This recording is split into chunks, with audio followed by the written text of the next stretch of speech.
Welcome to the Banker Lamp. Please enjoy the video.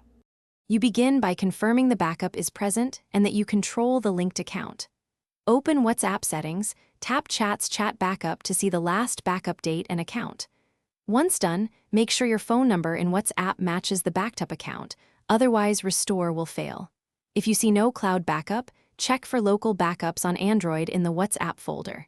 Now that prerequisites are confirmed, move on to locating the actual backup files so you can restore or extract messages. Next, you locate the file so you know what to restore.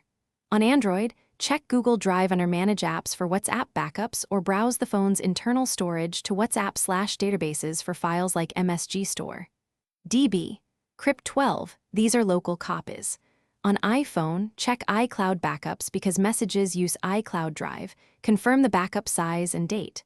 Once you identify the correct file and date, copy it to a safe folder or note the account details to ensure the restore uses the intended backup instead of an older one. Finally, you restore or extract the messages.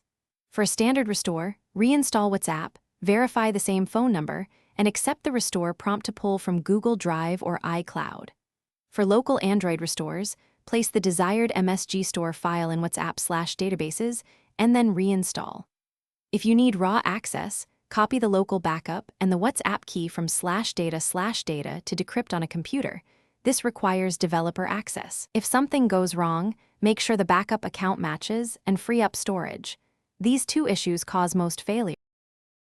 Thanks for watching. If this was helpful, leave a like and consider subscribing. See you next time.